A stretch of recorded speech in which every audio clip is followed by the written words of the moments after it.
Associate professor? Assistant, that's what I bother to wasn't even worry about. Maybe someday It doesn't get me any more money, so I you emeritus. Anyway, assistant professor of art at Northwest College, just a wonderful instructor and very knowledgeable, and she'll tell you she just got back after a year's sabbatical. So let's listen to Anne. Yeah, hi everyone. I'm excited for you to get to go on this trip. I think Spain has been kind of my go-to place for a long time since I was in college, but and actually, well, yeah, a little bit before that. But anyway, but just this past year was the first time I'd ever been to Portugal, and I'm kind of in love now. It was a really amazing place, and so. I think you'll have a fantastic time. But yeah, I just got back from it, or got done with a year's sabbatical, and I wasn't away for the whole time. I was back and forth, and in fact, you know, you'll see when I go through my presentation, I did not spend a whole lot of time in the city of Lisbon, so unfortunately you might just be surprised by that. You know, nothing from me, not too much from me on that one, but I spent a lot of time in the Lisbon airport. So, I mean, in and out about 6 times to the Lisbon airport. It seemed to be the least expensive place to fly into from Europe that was close to where I wanted to go.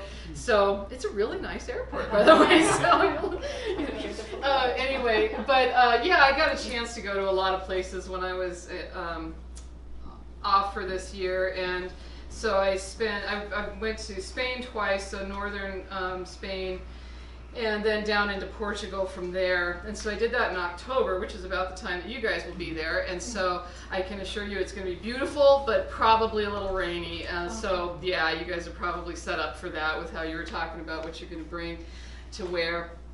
And then later on in the year, I also went to, Mexico and Montreal, and back to Spain for a month in Sevilla. And so, because that's kind of one of my favorite cities in Spain, and it's a really gorgeous place. And if you haven't been to there either, I'm excited for you for that, as well as all the other places that you'll see. And then, down to Morocco, over to Greece and Crete, back a little bit to Malta, and then to Italy and Sicily. So I've been around some places this year.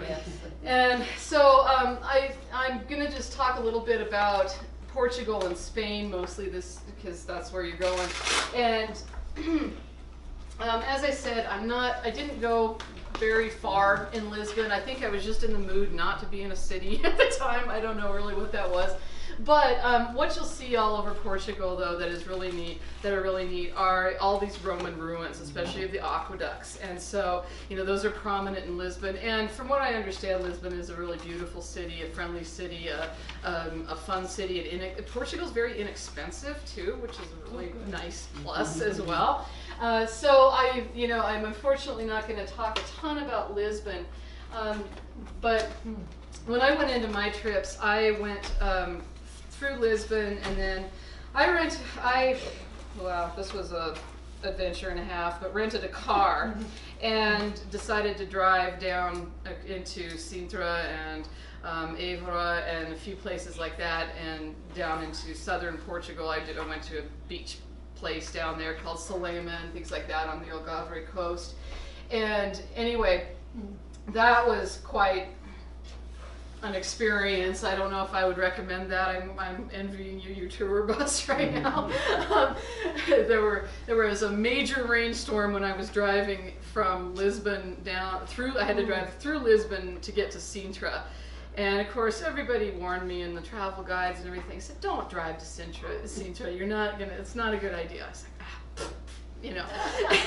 Well, about on the edge of Lisbon, and I thought, you know, maybe Portugal was going to be more like Spain, where they have siesta and they don't have, you know, they have a chunk of the day where they, you know, 5 o'clock is not quitting time in Spain. It's, you know, a little later than that. 5 o'clock is just the end of siesta. But Portugal definitely has or Lisbon at least, definitely has that kind of Americanized rush hour going on. So I hit the edge of Lisbon at about 5 o'clock. So wall-to-wall traffic in my little manual transmission car, you know, that I luckily learned to drive on my parents' cranky old, you know, Chevy Blazer back when I was a kid, but at least I did know how to drive a stick shift. And then it started pouring cats and dogs, rain, really, really hard. And I was just, you know, drenched in sweat by the time I finally got out of Lisbon. And then Google Maps decided to mess with me, I guess you could say. Were you alone? Yeah, I was alone at that time. Yeah, and so I plugged in the place where I wanted to go into my phone, into Google Maps, and I started driving, and I started seeing cows and mud puddles and dirt roads, and I'm thinking, this is not where I want to go. And so I ended up out in the boontoolies of Sintra and finally just barely made it down into town. And then I circled around and went to Iberia, so this is a little out of chronological order, but Iberia was a surprisingly incredible place. So Greek and Greco-Roman ruins right in the middle of Iberia. Okay, so the ruins of a Roman temple with you know, your typical kind of Corinthian columns there inspired by the Greeks. So just a tiny little lesson in architecture here. You know, if you've got those long, thin columns with a kind of floral top on it, that's a Corinthian column. So this was a neat place though, because Portugal, like Spain, has this amalgamation of cultural influence and cultural history that makes it a really fascinating place to be even today, as it's kind of solidified into this more Portuguese style culture. But in this photo here, we've got these ancient Roman ruins. Then behind we've got a Christian cathedral, which is massive. It was so big I couldn't really take pictures of it, but it was really impressive and amazing, and you should check that out. But then right over here, just off to the edge, there was a patio kind of area, an overlook, and right off to the side was I'll just run through one. Here's another kind of close-up of that temple. But right off to the side, right in front of this temple then, were the ancient Moorish walls and an ancient Moorish rampart right there. And so within, 100 yards, we have the ancient Moors, we have the ancient Romans, and we have the Christians. Within, you can throw a rock and hit all three.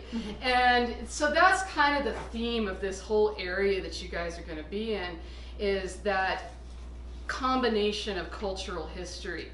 So another few things that I would say were really interesting things to check out in Iberia were at a different cathedral around the corner. Iberia isn't very big, but it has lots of churches, as most Portuguese and Spanish places do.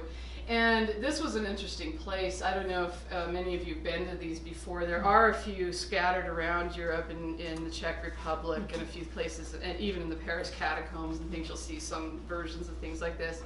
But this one was a very impressive one, a bone chapel. And so, of course, some of these were from the plagues that would roll through, and they would kill so many people that they just didn't have enough room in the graveyards for them. And so they would essentially just use the bones as architectural material.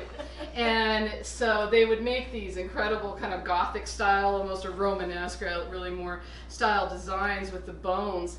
And and so they essentially kind of kept it under the auspices of a kind of a Christian ideal, as almost like a memento mori, a reminder of your humanity, and then your connection to death, but this is not the end kind of thing you'll live on after life.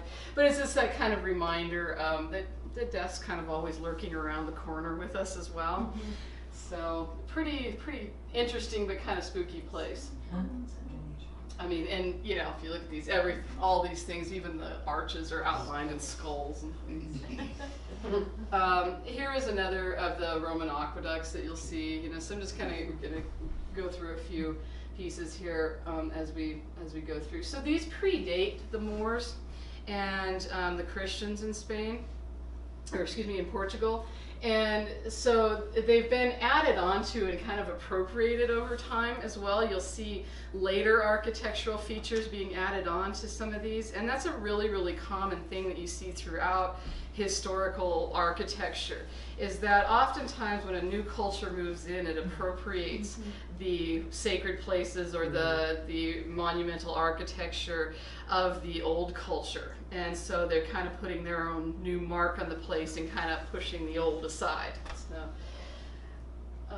in Sintra is an interesting town. It's a suburb essentially of Lisbon. And it served as kind of a lookout post or a first, bastion of defense for the city of Lisbon in the Middle Ages. And so it's extremely hilly. Okay, this is part of the reason they said don't drive here, is because everything is tiny and windy and mountainous, and of course most of the roads in Spain and Portugal are no wider than that couch right there, and then yet they're two-way roads. That always blows my mind. So your intrepid tour bus driver will have his or her hands full, I'm sure.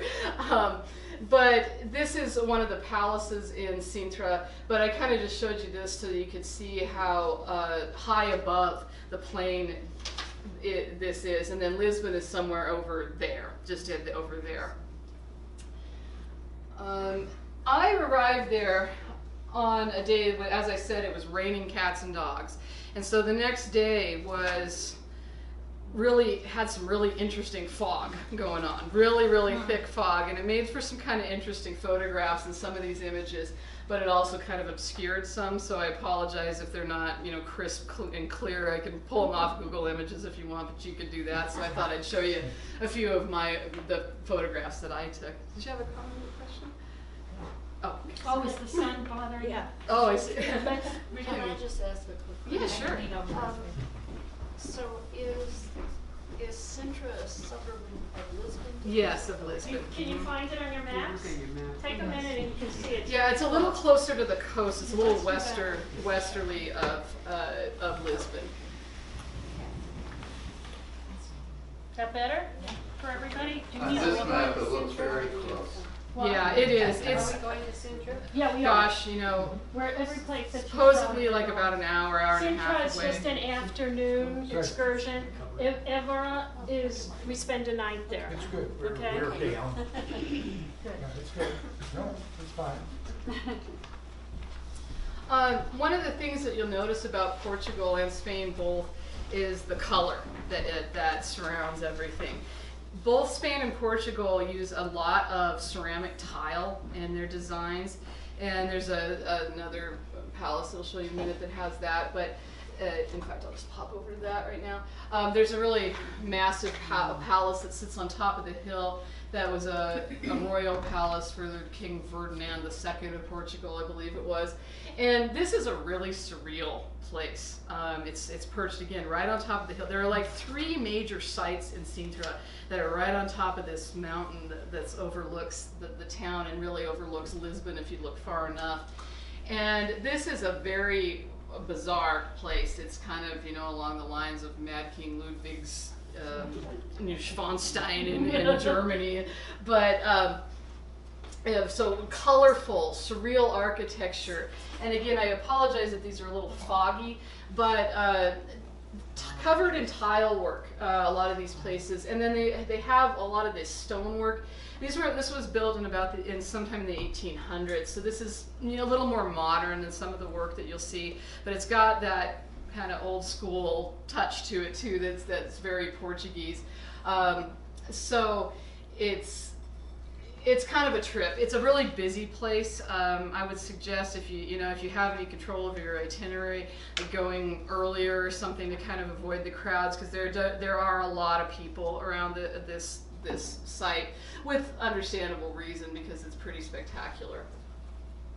Painted kind of bizarre colors. Right next to this, on this kind of the same hillside, built much earlier, was in a Moorish fortress. They call it the Castelo dos Moros.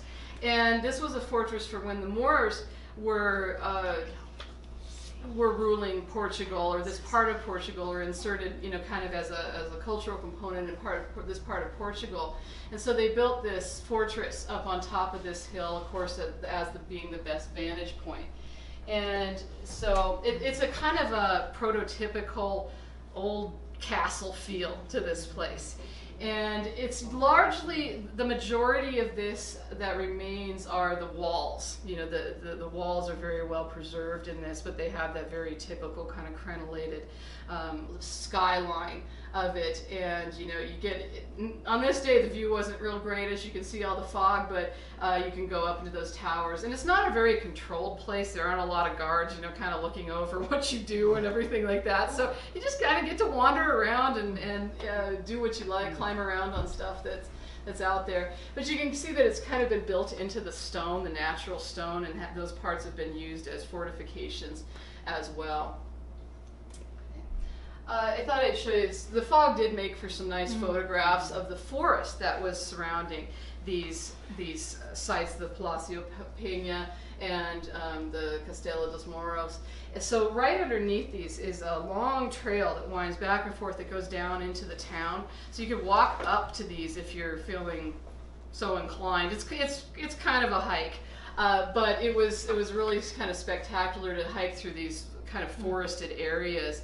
And there's a kind of a botanical garden sort of thing down at the very base. It's sort of a park area, so a botanical park down below that that's got some beautiful plants. And then you move up into the trees as you go further up. So this is just right down below the Palacio Peña. So Portugal was an amazing place, but I felt like I kind of need, oh, you know what I forgot? Did I put those in there? Gosh, I think I might have accidentally forgotten or stuck it somewhere else. I was having a little trouble with things saving properly today.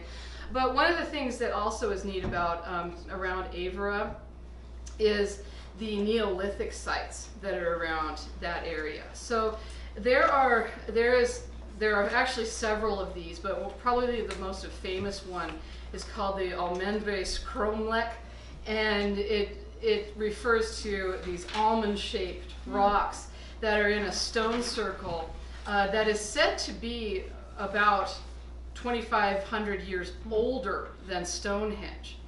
And so this is a really amazing, I mean, there's just so much history packed into this place. It's pretty amazing. I mean, we have Neolithic history, we have ancient Roman, we have Moorish, we have Christian, and then contemporary. And it's just this beautiful mashup of all of these things. And I apologize, I think that it lost it somewhere on one of my computer freakouts this afternoon. So anyway, it's a neat place to go to, and it's just outside of Évora if that's on your itinerary at all. There are a few of those sites around. But let me pop over into Spain a little bit. Spain's probably, I got a little longer history with Spain. I feel like I'm still learning a lot about Portugal myself, so that's kind of the high points, and I can, you know, share that with you. But Andalusia is the region that you're going to be spending a lot of time in, it sounds like. And so the major cities that will be down there are Sevilla, Cordoba, and Granada. So I'll go through a little bit with each of those, but I wanted to put this up because I know a little bit more about Spanish culture as well, and I know some of you were on the last trip to northern Spain, and not, you know, that the tapas crawl and things like that don't change from northern Spain to southern Spain, but some other things that I would recommend to do for sure, flamenco. That is a really amazing aspect. Oh, and I should say that kind of the parallel to that in Portugal, which I didn't take any pictures of. I'm a little tentative sometimes on taking pictures of some performances and things, but is the fado culture. And so that's kind of the parallel to Spanish flamenco, is the Portuguese fado. The fado, though, is interesting because it's got a little more relationship back to Celtic heritage as well. So Portugal is kind of interesting in that sense that it does have some of that heritage of the British Isles kind of wrapped into it, because when people were coming from the British Isles, that was one of the first places that they would land, was either in northern Spain called Galicia today, or down in a little further down in Portugal. And so they brought some of that culture with them, and Fado does have some similarities to Celtic music and culture. And so it's a musical style, and I guess I'll just leave it to you guys to hear it. It's an amazing thing. I didn't record any. Did hear some kind of walking around. It's kind of one of those, really good flamenco is like this too, that it tends to be kind of kept a little close to the vest with the locals. There are some very good tourist shows open to everyone, but there's also kind of some spontaneous stuff that's probably even better than that happens behind, in the back of bars and things like that, and you can walk around in some of these towns and you can kind of hear it coming out of the places. But if you're brave, go in, be friendly, buy a drink, and sit down and take a listen to that. And that goes for both flamenco and fado. The flamenco, though, it does have, I'll talk a little bit more about all of this heritage, but so many of the things, again, in this culture, these cultures have a connection back to the ancient Muslim peoples, or the medieval Muslim peoples, aka the Moors. And the word Moor, it means black, it means dark, but it wasn't necessarily a pejorative term, at least of the time. And it kind of just basically referred to an Islamic person in Spain or Portugal. And so the things like the flamenco, those come from, in part, like a combination between Roma, or some gypsy culture, and ancient Moorish traditions. So we'll talk about that a little bit more later. But some of the other things that are high points to do, especially in Sevilla. Sevilla is kind of the crown jewel in some ways of Spanish culture. It's probably the most Spanish-y type place outside of maybe Jerez de la Frontera or something like that. But southern Spain is what most people think of when they think of that quintessential kind of Spain. It's got the color, it's got the the traditions, the cultures, things like that. So look at a few things here, but the Sevilla Cathedral and the Giralda Tower are kind of the central landmarks in Sevilla. And there's a couple of neighborhoods that I would recommend. The Plaza de España would go through, and the Alcazar, which is Alcazar, excuse me. That is one of the ancient Moorish fortresses that is in Sevilla. In Cordoba, we'll talk about the mosque / cathedral that is its kind of major landmark, and then Granada, the Alhambra is theirs, and the cuevas of the gypsy and flamenco fame. So in Sevilla, the cathedral, again, is so big that it's hard to take pictures of, but it's one of the biggest neo-Gothic cathedrals in the world, and it is one of the most spectacular that I've ever seen. It's my favorite cathedral, and there are a lot of cathedrals if you go around Europe. But it's part of what makes it kind of extra special is that it has lots of this intricate detail. With most many Gothic cathedrals have a lot of detail. But this one, I think, from that combination of the heritage of the Moors that came before, who did incredible pattern work and design work in their imagery. I think that when the Christians came along and appropriated all these spaces back again, I think they kind of used some of that inspiration to create their own type of designs, but with a little bit of that recognition back to those old inspirations. Probably the most famous part of the cathedral is the bell tower of the cathedral, which is called the Giralda. And it has its own name because it's kind of its own bit of character in this complex, because it's the remains of the ancient mosque that used to be on that site. It's the minaret of the ancient mosque. So this is this really cool connection between cultures and religions across time. you know, back, the Moors ruled Spain from 711 when they conquered the Visigoths and moved into southern Spain, you know, came across the Strait of Gibraltar and conquered Spain. They were strongest in the south, so that's where you see that the strongest influence even still today, but they moved all the way up into northern Spain, southern France, Portugal, all over. And so this the cathedral, excuse me, the mosque was built in the 1100s, and so the minaret was there as the place that they would do the Muslim call to prayer from, the Allah Akbar, you know, and so the call to pray 5 times a day. Now it serves as the call to, you know, come to church, the bell tower, you know, the reminder. So it serves essentially the same function, but just under that different cue. Right off of the cathedral, and you can go at it from a couple of different directions, is the Barrio Santa Cruz, and that is, you're going to have a great time there. It's the old Jewish quarter of Sevilla, so now we've added another culture and religious heritage to Sevilla, and Spain was famous for this. Those of you who maybe went to Toledo as part of your trip last year, that you saw that connection between, that Toledo was kind of that epicenter of the Jewish, Islamic or Muslim and Christian cultures really having that cooperation in a sense. And Sevilla has that too, but the Barrio Santa Cruz is a very windy, very small, tight area that you can just labyrinth kind of, that you can really get lost in. And it's where all the little shops and the little restaurants, and there you come out and you'll come into a plaza with tile work all around and orange trees all over. Unfortunately, the orange trees won't be blooming in October, but if you ever get a chance to go back in April or maybe even a little earlier, maybe at the end of March, the orange trees blooming in Sevilla is, it's amazing. It's amazing. And so, but yeah, so all these, like right here, are orange trees. And so head into the Barrio Santa Cruz and just wander, get lost for a while. And it's really easy to do, but it always, you know, all roads tend to lead to the cathedral again, so you can get out.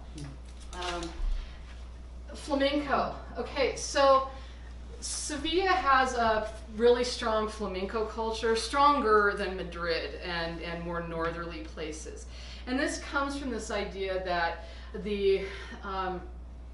if you hear flamenco, singing, you watch the dancers, it's a very emotive type of dance and of music, and so there's a couple of aspects of flamenco. There's the guitarist, there are the clappers, the guys that keep the beat, and then, well, actually they don't use the castanets so much, they use their hands, and you'll see it if you go to it, and they have this really distinct way of clapping, and it's got a very I don't know enough about I had a friend that used to be a flamenco dancer, and she tried to explain the beat to me one time, and it was like some 7-part or 12-part beat or something. I was lost.